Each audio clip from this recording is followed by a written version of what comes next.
तो ये सीएसपी क्या पोस्ट है सर, इसके बारे में बताइए। जो डकैत वगैरह उस टाइम पे होते थे तो कुछ इन्फॉर्मर्स होते थे पुलिस के।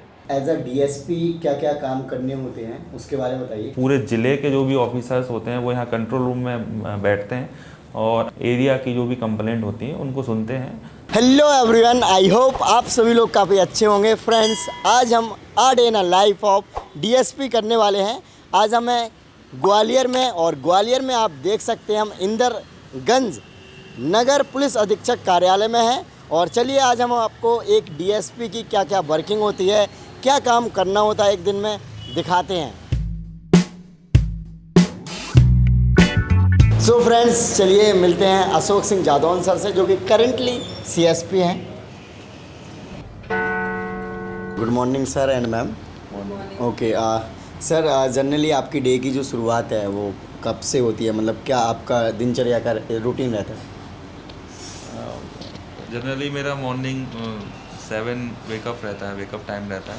उसके बाद थोड़ा सा मैं अपना जो मॉर्निंग एक्सरसाइज वगैरह अपना रूटीन कंप्लीट करके 9:30 के अराउंड में रेडी हो जाता हूँ। जैसा कि मैं अभी रेडी हो गया हूँ तो थोड़ा फिर घर से ब्रेकफास्ट करके मैं 10 के अराउंड में ऑफिस निकलता हूँ। मतलब मेरा ये जो ऑफिस पहुँचने का 10:30 के अराउंड रहता है कि मैं ऑफिस थोड़ा बहुत फ्लेक्सिबल रहता है, थोड़ा क्योंकि फ्लेक्सिबल रहता है। अगर नाइट में लेट हो जाते हैं तो मॉर्निंग में चल जाता है। हाँ, मॉर्निंग उसी से नाइट के शेड्यूल के हिसाब से वेरी करती है, बट वो वेकअप टाइम मेरा 7 o'clock लगभग फिक्स रहता है। राइट। ओके सर, आप अपने बैकग्राउंड के बारे में बताइए कि आप कहाँ से बिलोंग करते हैं, फिर आपने जो एमपीएससी है कब दिया, कब सिलेक्शन हुआ, क्या टाइम था, कैसे? मैं जो अपना मध्य प्रदेश है उसका एक डिस्ट्रिक्ट है शिवपुरी, तो उसको बिलोंग करता हूँ। मैं मेरा जो बेसिक एजुकेशन था, स्कूल टाइम एजुकेशन था, वो मेरा शिशु मंदिर से हुआ। सरस्वती शिशु मंदिर से मैंने अपना बेसिक एजुकेशन कंप्लीट करने के बाद जो ग्वालियर में साइंस कॉलेज है उससे मैंने अपना ग्रेजुएशन कंप्लीट किया था 2015 में। और 2016 पीएससी में मैंने अप्लाई किया था, जो मेरा पहला अटैम्प्ट ही था बेसिकली। तो मेरा उसमें सिलेक्शन हुआ था 2016 पीएससी में। तो 2017 में जो उसका रिजल्ट अब डिक्लेयर हुआ तो मैं डीएसपी की पोस्ट पे सिलेक्ट हुआ था उसमें। तो उसके बाद फिर आपने यूपीएससी का ट्राई करने का नहीं सोचा सर? पहले अटैम्प्ट में होने के बाद मैं ट्रेनिंग में चला गया। कभी विचार आया कि किया जाए, कभी सोचा कि मुझे चलो वही सेम चीज़ है, 19-20 का 19-20 का फ़र्क मैंने कभी नहीं किया दोनों चीज़ों में। दोनों चीज़ें अपनी जगह हैं, लेकिन मेरा एम्बिशन, जो मेरा मेन गोल था वो पुलिस में आने का था, मेरा पुलिस के लिए जो था। तो मैं पुलिस में आ गया था, तो एक मुझे सेल्फ सेटिस्फेक्शन था।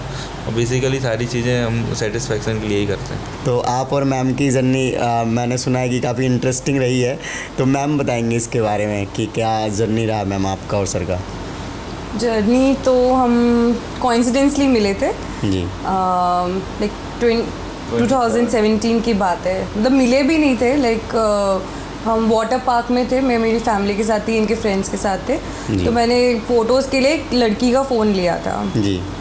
तो मतलब मेरे मम्मी पापा स्लाइड से आ रहे थे, तो मुझे कैप्चर करना था उनको।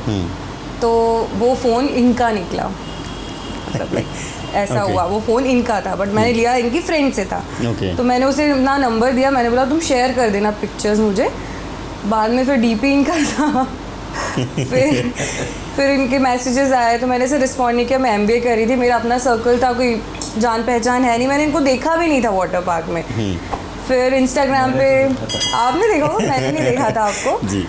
फिर एक बार इंस्टाग्राम पे रिक्वेस्ट आई, मैंने ये तो फेस देखा सा लग रहा है, मतलब व्हाट्सएप पे भी आए थे मैसेज। फिर लाइक इनकी प्रोफाइल देखी तो मैंने देखा सिलेक्टेड है, मतलब कोई सीरियस पर्सन है। तो then I accepted the request. फिर कैजुअली एज अ फ्रेंड बात होती थी कभी कभार। फिर इंदौर ट्रेनिंग में आए थे, तो जस्ट लाइक फ्रेंड्स आते हैं घर पे, डिनर पे आए थे एक बार। क्या आपको लगता है कि मैम आपकी जॉब में जैसे कहते हैं ना कि वाइफ का भी काफ़ी सपोर्ट रहता है एक हस्बैंड की सक्सेस में, तो अभी आपकी डे टू डे लाइफ में, क्योंकि आपका जो वर्क है काफ़ी हेक्टिक रहता है, तो जैसे मॉर्निंग में आपको शेड्यूलिंग करनी होती है कि आज मेरा ये प्लान है, तो उसमें किस प्रकार से हेल्प हो पाती है? जैसे मेरा जब सिलेक्शन हुआ तो सिलेक्शन मेरा बहुत जल्दी हो गया था, बहुत अर्ली एज में हो गया था। और मुझे उस टाइम का 1-2 साल जो मैंने हल्का सा स्ट्रगल किया, क्योंकि उसको स्ट्रगल नहीं बोल सकते, क्योंकि मेरे साथ चीज़ें थ्रू आउट हुई।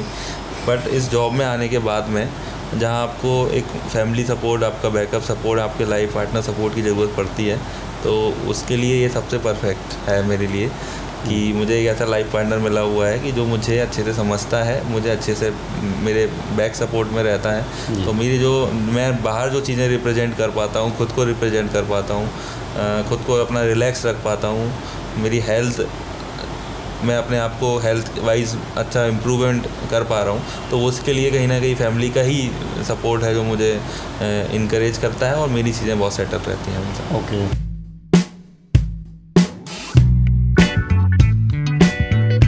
ओके, जैसे सर मॉर्निंग हुआ तो आप जो एसपी ऑफिस के साथ में आपका ऑफिस है, आप वहाँ गए सबसे पहले, और अभी आप अपने दूसरे ऑफिस जा रहे हैं। तो किस तरीके से जो आपका कार्य है दिन का, वो डिवाइडेशन रहता है कि इतने टाइम के बाद वहाँ जाना है, या फिर नेसेसरी नहीं होता है, किसी किसी दिन स्किप भी किया जा सकता है? बेसिकली जो मेरा मॉर्निंग का शेड्यूल रहता है उसमें 10 ओ क्लॉक के अराउंड मैं यहाँ एसपी ऑफिस आ जाता हूँ, जहाँ मेरा डीएसपी हेडक्वार्टर का ऑफिस है। और चूँकि डीएसपी हेडक्वार्टर से जो रिलेटेड वर्क होते हैं वो मॉर्निंग में ज़्यादा इफ़ेक्टिव होते हैं और नीडफुल भी होता है कि उन वर्क को मॉर्निंग में ही कर लिया जाए। जैसे कि जो हमारे एसपी ऑफिस की बहुत सी शाखाएं हैं जिनमें लेटर्स वगैरह जो भी साइन होते हैं वो मॉर्निंग में जाना इंपॉर्टेंट होता जैसे है। ये जो लेटर्स वगैरह गड्डी रखी रहती हैं, क्या प्रॉपर इनको रीड किया जाता है? जैसे फिल्मों में दिखाया जाता है कि फाइल मिसिंग कर दी जाती थी, जैसे या फिर डिफरेंट एंगल से देखा जाता है, मतलब निगेटिव एंगल से देखा जाता है। तो अब आप इनको कैसे बताना चाहेंगे? जैसे कभी तो बहुत सारी फाइल्स होती हैं वो बहुत सारे लेबल्स से वेरीफाई होके आती हैं। हाँ। तो उन पे हम तो जो भी सिस्टम चलता है हमारा, पुलिस का हो या अदर डिपार्टमेंट्स का हो, प्राइवेट सेक्टर्स का हो, वो बेसिकली ट्रस्ट पे चलता है। हाँ जी। तो हमारे बहुत सारी जो यूनिट्स हैं, बहुत सारे सेक्शंस हैं, बहुत जगह से फाइल वेरीफाई होके आती हैं, लेकिन फिर भी जो बहुत कंसर्निंग इशूज़ होते हैं जिसमें बहुत हायर अथॉरिटी इन्वॉल्व होती है, उनको प्रॉपरली रीड भी किया जाता है और उनके लिए एक अलग से भी टाइम रखा जाता है। तो मॉर्निंग का जो 3 से 4 घंटे का जो एक स्लॉट रहता है मेरी वर्किंग का, वो एसपी ऑफिस को ही बिलोंग करता है और एसपी ऑफिस में ही मेरा प्रॉपर सिटिंग रहती है जिसमें कंप्लेनेंट को भी सुना जाता है, साथ ही उसके साथ साथ जो भी हमारे सेक्शंस हैं उनका भी कार्य किया जाता है। ओके।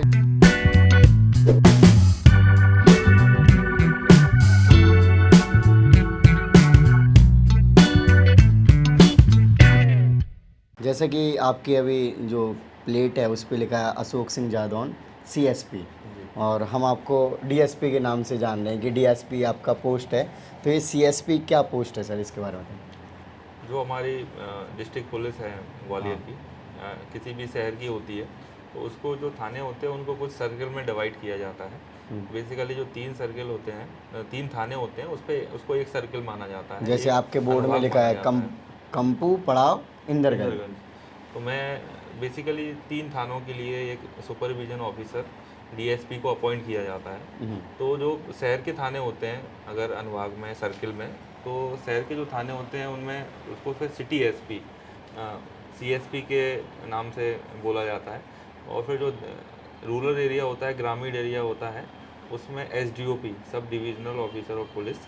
तो ऐसे इसको डिस्क्राइब किया जाता है कि जो ग्रामीण एरिया होता है, रूरल एरिया होता है, उसमें एसडीओपी, और शहरी एरिया में सिटी एसपी सीएसपी बोला जाता है। राइट। तो अभी मैं यहाँ पे सीएसपी इंदरगंज के उसमें चार्ज में हूँ।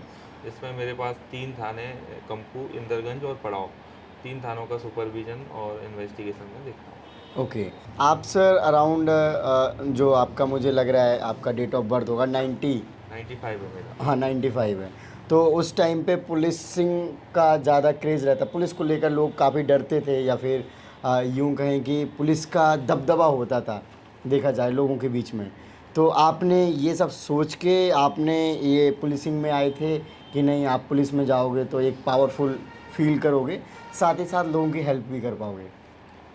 मैं तो मेरा नेटिव प्लेस है वो शिवपुरी डिस्ट्रिक्ट में आता है, और बेसिकली हम लोग मुरैना को बिलोंग करते हैं जी। तो मुरैना और शिवपुरी दोनों ही जो नॉर्थ एमपी के जो डिस्ट्रिक्ट हैं, वहाँ पे हम स्कूल लाइफ में जब मैं था तो डकैत मूवमेंट काफ़ी ज़्यादा रहता था।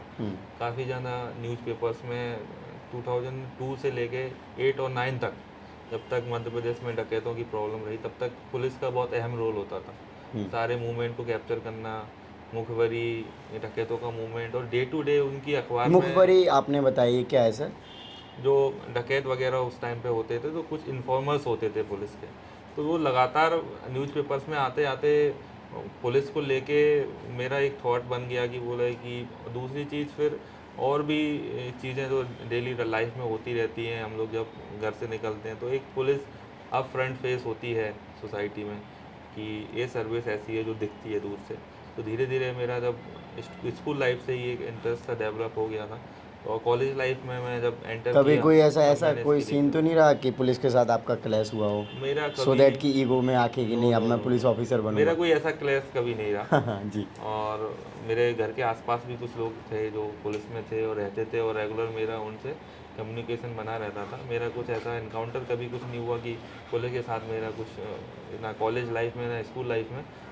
बट जैसे ही मैं कॉलेज लाइफ से बाहर निकला तो मुझे एक सिविल सर्विसेज के प्रति जो मेरा एक आकर्षण था और मैं उस फील्ड में जाना चाहता था, जो मैंने प्री डिसाइड था मेरी करियर के लिए, जी। तो उसको मैंने बहुत जल्दी अचीव करने के लिए बहुत स्टडी की और अपना एग्ज़ाम्स वगैरह के लिए अच्छे से प्रिपरेशन की। तो सर आज आप जो लोगों की डायरेक्ट हेल्प कर पा रहे हो या किसी भी प्रकार से उनकी कोई भी दुख है उसका आप सॉल्यूशन निकाल पा रहे हो, तो वो कैसा फील कर रहे हो एक नॉर्मल इंसान से आज ऑफिसर लेवल पे आके चीज़ों को सॉल्व कर रहे हो? बिल्कुल, जो पुलिस का जो हमारी सोसाइटी में जो रोल है वो बहुत अहम रोल है। और पुलिस कोई ऐसी पुलिस को जो हम हमेशा जो आर्मी हो गया, पुलिस हो गया, इनको सर्विस बोलते हैं। जी। मतलब ये इसको सेवा की तरह लिया जाता है। हम लोग लोक सेवक होते हैं। हाँ। तो हमारा जो मुख्य कार्य है लोगों की सेवा करना, और लोगों को सुरक्षा का जो भाव रहता है पुलिस के लिए, तो उसको बनाए रखना। बेसिकली एक जो कॉमन मैन है, जो हमारी सोसाइटी का लोअर क्लास, मिडिल क्लास है, कोई भी किसी भी क्लास का व्यक्ति हो, हर किसी को सिक्योरिटी चाहिए, श्योरिटी चाहिए।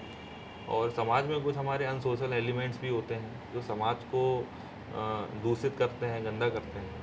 कुछ क्रिमिनल माइंडेड पीपल भी होते हैं, कुछ लोगों की चॉइस ही होती है क्रिमिनल बनने की। तो ऐसे लोगों के साथ पुलिस को जब डील करना होता है, और बहुत से लोगों की हम लोग बहुत ओपनली हेल्प कर पाते हैं, उनकी जो प्रॉब्लम्स होती हैं, चाहे वो डिस्प्यूट से रिलेटेड हों, उनके पर्सनल इशूज से रिलेटेड हों, जब उनको सॉल्व कर पाते तो डेफिनेटली मुझे बहुत अच्छा लगता है कि मैं इस फील्ड में हूँ और मुझे ये मौका मिल पा रहा है। ओके, अभी सर नए भारतीय कानून संहिता के तहत नए रूल्स आए हैं, जी। और वो कौन कौन से रूल्स हैं सर? मेजरली क्या चेंजेस हुआ है? क्योंकि काफ़ी चर्चाएं हो रही हैं इसमें, लोग जनरल, क्योंकि अवेयरनेस की भी कई बार कमी होती है, लोगों को पता नहीं होता है। और जैसे आपके पास नई वाली किताब भी आ गई नई क्या? वाली बुक है ये, हाँ। जिसमें जो मेजर एक्ट्स है हमारे, ओके। मुख्य रूप से जिन कानूनों के आधार पे हम लोग काम करते हैं, तो हम अभी जो पुराने कानून थे उनको हमने नए कानूनों से रिप्लेस किया है, जिसका गजट नोटिफिकेशन पूर्व में जारी किया गया था, और उनको अभी 1 जुलाई से लागू किया गया है, जिसमें भारतीय नागरिक सुरक्षा संहिता, भारतीय न्याय संहिता और भारतीय साक्ष्य अधिनियम 2023 को लाया गया है। जो पहले के कानून थे, IPC 1860 और CRPC 1973 और भारतीय साक्ष्य अधिनियम 1871, उसको इन्होंने रिप्लेस कर दिया है। इसमें जो मेजर चेंजेस किए गए हैं उसके लिए हमारे पुलिस डिपार्टमेंट में जो भी पुलिस ऑफिसर्स हैं उनको ट्रेन किया गया है कि अवेयरनेस उनको इसके लिए ट्रेनिंग प्रोग्राम भी चलाए गए हैं।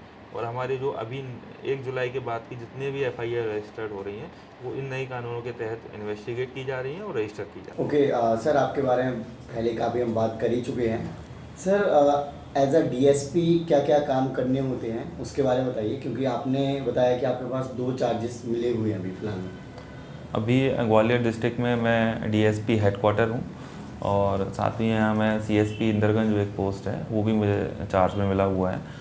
Basically as a DSP headquarter मुझे यहाँ पे जो हमारे SP ऑफिस की जो भी शाखाएं हैं, जिसमें हमारे जो भी हमारे अधिकारी हैं, जो भी हमारे पुलिस ऑफिसर्स हैं, उनके जो वेलफेयर से रिलेटेड जो भी होते हैं, जैसे उनका सैलरी हो गया, उनका हाउसिंग हो गया, साथ ही साथ उनका जो भी GPF और NPS फंड मैनेजमेंट होता है, उनका सर्विस जो रिकॉर्ड है वो यहाँ पे उसका अच्छे से हम लोग मैनेज करते हैं। प्रमोशन, डिमोशन, ये सारी चीज़ें की अलग अलग हमारे सेक्शंस बने हुए हैं। बेसिकली उनका जो हेडक्वार्टर बोलते हैं उस पर मैं अभी यहाँ एज अ DSP हेडक्वार्टर हूँ। साथ ही मैं यहाँ पे डिस्ट्रिक्ट ग्वालियर में जो एक DDO का चार्ज होता है, जिसमें मुझे जो भी फाइनेंशियल पावर होते हैं एज अ जो SP सर ने मुझे यहाँ पे दिए हुए हैं, तो डीएसपी हेडक्वार्टर के तौर पे मुख्यतः मुझे एसपी ऑफिस की जो भी शाखाएं हैं, सेक्शंस हैं, उनका सुपरविजन और उनका जो भी डेली रूटीन के जो वर्क होते हैं उनको देखना होता है। राइट। जनरली आई थिंक बाकी जो जनरल लोग हैं वो ये सोचते होंगे कि जो पुलिस को बाकी जो फैसिलिटीज़ मिलती हैं, चाहे वो सैलरी हो या फिर उनके जो घर अलॉट्स होते हैं या फिर बाकी जो भी चीज़ें होती हैं, वो आई थिंक दूसरे डिपार्टमेंट के लोग करते होंगे, लेकिन ये आपने भी बताया कि आप ही के द्वारा ये सारी चीज़ें की जाती हैं। बेसिकली जो समय के साथ में जो पुलिस की जो वेलफेयर की चीज़ें थी और पुलिस से रिलेटेड जो भी चीज़ें थी उनमें बदलाव आया, और पहले भी जो हमारा पुलिस रेगुलेशन है उसमें भी इस बारे में बहुत अच्छे से डिफाइंड है कि एसपी ऑफिस में किन किन जो सेक्शंस हैं, जो शाखाएं हैं, उनका होना रहेगा। तो उसमें अभी जो हाल ही में जो चेंजेस आए हैं, बहुत सारी शाखाएं, नई शाखाएं बनाई गई हैं। तो हमारे जो एक नॉर्मल जो हमारा एम्प्लॉई है, जो हमारा अधिकारी है, जो हमारे कर्मचारी हैं पुलिस के, जो थानों में वर्क करते हैं, ऑफिस में वर्क करते हैं, सभी की एक बेसिक सी नीड्स होती हैं। तो जो हमारा जो हेडक्वार्टर है वो एक पेरेंट की तरह काम करता है। बेसिकली जो डिस्ट्रिक्ट का जो हेडक्वार्टर है वो उनका पेरेंट होता है। तो जैसे पेरेंट्स को सारी चीज़ों का ध्यान रखना होता है अपने बच्चों का, वैसे ही जो हमारा हेडक्वार्टर है वो सारी चीज़ों का ध्यान रखता है। इसमें आपका रहना हो गया, आपका जो हेल्थ हो गई, हमारे जो कर्मचारियों की हेल्थ हो गई, तो उनके हेल्थ से रिलेटेड भी हमारे पास में एक शाखा होती है। उनकी सैलरी का मैनेजमेंट, उनकी जो सर्विस रिकॉर्ड है, किस बेसिस पे उनका परफॉर्मेंस हम आँक पा रहे हैं, उनका क्या जजमेंट है हमारा उस बारे में, तो सारी चीज़ों को लेकर के हमारा ही डिपार्टमेंट एक इंटरनल बॉडी बनी हुई है, जिसमें हमारे लगभग 100 से 125 लगभग 125 का हमारा स्टाफ है एसपी ऑफिस में, जो हमारे पूरे डिस्ट्रिक्ट में जो लगभग 4000 से अबव जो हमारा पूरे डिस्ट्रिक्ट के लॉ एंड ऑर्डर के लिए जो हमने एक पुलिस मैनेजमेंट बनाया हुआ है, उसकी वेलफेयर से रिलेटेड इशू को देखता है। ये सब रेगुलर वर्क्स रहता है। जो जन सुनवाई होती है जी, उसमें जो मैक्सिमम लोग आते हैं वो किस तरीके की प्रॉब्लम्स को लेकर आते हैं, आप क्या मतलब नज़रिया से देखते हो उस पर? हमारा जो यहाँ पे जो सुनने का एक जो पैटर्न बना हुआ है कंप्लेंट को, वो बहुत ही ज़्यादा सिस्टमेटिक है। बेसिकली यहाँ पे जो ऑफिस टाइम रहता है उसके अलावा भी हमारे जो सीनियर ऑफिसर्स हैं, मैं हूँ, और भी जो स्टाफ है वो सब यहाँ पे अवेलेबल रहता है।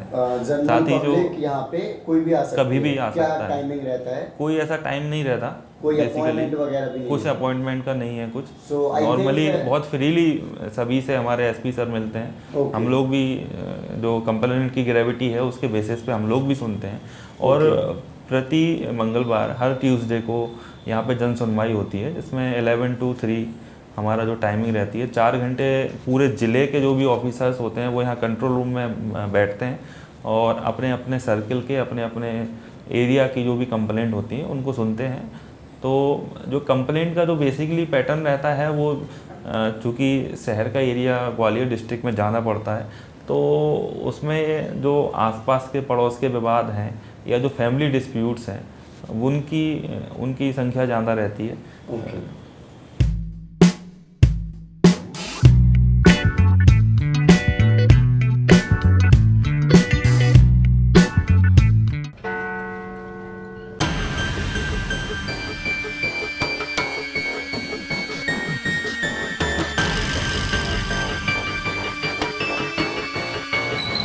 सर, इस थाने में आपके टोटल कितने स्टैंड है और उसका किस तरीके से रेगुलर बेसिस पे मतलब पेट्रोलिंग या फिर कैसे डेली बेसिस पे क्राइम को या फिर पब्लिक की जो भी प्रॉब्लम्स उनको डील करने के लिए यूज़ किया जाता है? जो बेसिकली जो मेरा इंद्रगंज थाना है इसमें अराउंड 75 की स्ट्रेंथ है टोटल मेरी, जिसमें 4 सब इंस्पेक्टर हैं, लगभग 8 ASI हैं, कुछ हेड कांस्टेबल मिला के टोटल स्ट्रेंथ बता रहा हूँ आपको। तो इसको हम क्या डेली रूटीन ड्यूटी में भी यूज़ करते हैं, डे ऑफिसर, नाइट ऑफिसर। तो सबको हमने अपना अपना बीट और एरिया बांट के रखा हुआ है। पूरे थाने को 5 इक्वल पार्ट्स में डिवाइड करके रखा हुआ है। तो वो अपनी अपनी फील्ड में इंडिपेंडेंट पुलिसिंग करते हैं, फिर जो थाने के रेगुलर वर्क होते हैं उसमें भी कंट्रीब्यूट करते हैं। तो इस प्रकार हमारा जो 75 का स्टाफ है सफिशिएंट है यहाँ के लिए। सो ये जो पेट्रोलिंग है या फिर ये जो फ्लैग मार्च है, ये मतलब आपके पर्टिकुलर एरिया के नज़रिए से देखा जाए तो कितने टाइम में आप करते रहते हैं? हमारा जो पेट्रोलिंग का रहता है वीक में मैं एक दिन एक थाने में करता ही करता हूँ, तो 3 थाने मेरे में हैं, तो साथ में 3 दिन मेरा पैदल मार्च का रहता है। अच्छा, ये मार्केट के बारे में बता रहे थे। हाँ, ये पूरा मार्केट है, हाँ, काफ़ी बड़ी मार्केट है। संजय कॉम्प्लेक्स बोलते हैं इसको।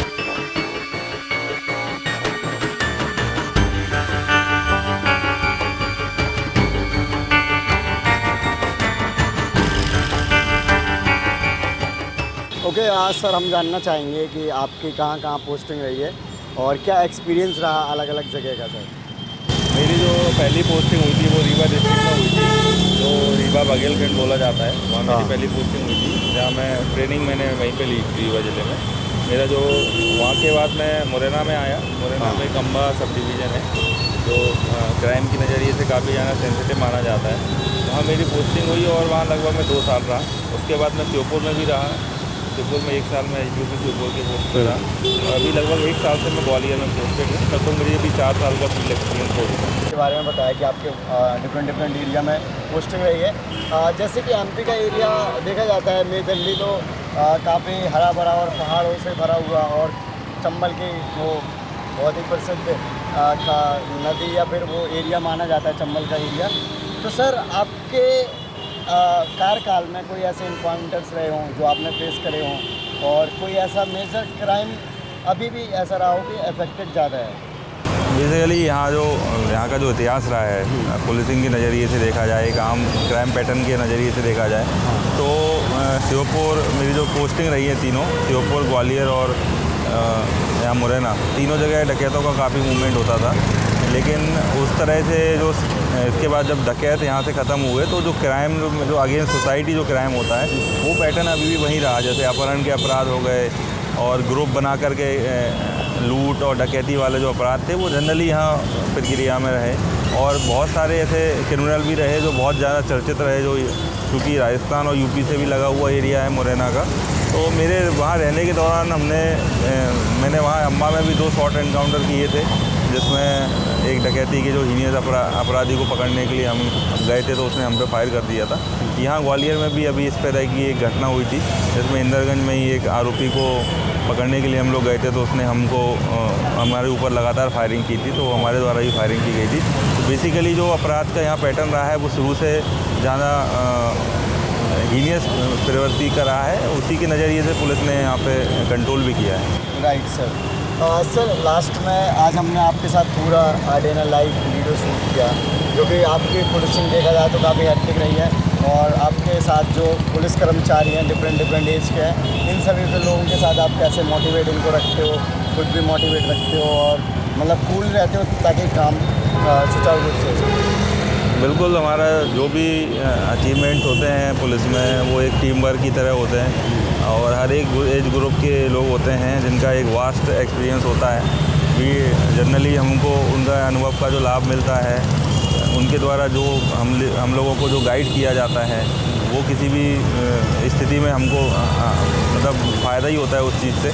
और हमारी जो ओवरऑल ग्वालियर की पुलिस है, उसमें आप देखेंगे कि बहुत ही ज़्यादा अनुभवी हमारे कांस्टेबल, हेड कांस्टेबल हो गए, एएसआई हो गए, जिनके बेसिस पे हम आगे कुछ प्लान कर पाते हैं, कुछ क्रिएटिव प्लान कर पाते हैं। क्राइम को कंट्रोल करना हो, एरिया की जानकारी हो, क्षेत्र की जानकारी हो, लॉ एंड ऑर्डर, जुलूस वगैरह जो हमारे रेगुलर बेसिस पे होते हैं, तो काफ़ी अच्छे से हमारा स्टाफ इसमें इंफॉर्मेशन रखता है। काफ़ी लंबा इनका अनुभव है, तो हमको लाभ मिलता है। और हम एक पूरा जो टीम है, टीम वर्क की वजह से ही कुछ समाज के लिए, कुछ यहाँ ग्वालियर की जनता के लिए, कुछ मध्य प्रदेश की जनता के लिए, पूरे मध्य प्रदेश पुलिस कुछ अच्छा इसी वजह से कर पाती है। Right sir, thank you so much sir. आपने काफ़ी इंसाइट एंड काफ़ी फास्ट एक्सपीरियंस शेयर किया, सो दैट कि स्टूडेंट्स अंडरस्टैंड कर पाएँ कि चीज़ें किस तरीके से होती हैं अगर वो ऑफिसर बनते हैं। ऑल्दो हमने बहुत सारी ऐसी भी चीज़ें डिस्कस करी हैं जो कि जनरल पब्लिक के लिए भी कहीं ना कहीं इन्फॉर्मेशन के लिए काम करेंगी, जो कि छोटी छोटी चीज़ें नहीं पता होती हैं। और कई बार पुलिस को ऐसे देखते हैं कि पुलिस हमारे रीचिंग में नहीं है, तो वो आई थिंक नॉर्मल है सारी चीज़ें। ओके, सो लास्ट में कोई मैसेज देना चाहेंगे सर फ्यूचर एस्पिरेंट्स को? मैं बस यही मैसेज देना चाहूँगा कि लाइफ वैसे बहुत डिफ़िकल्ट है, बहुत सारे चैलेंजेस हैं सभी की लाइफ में, और सब लोग बहुत अच्छा करते हैं अपनी लाइफ के साथ में।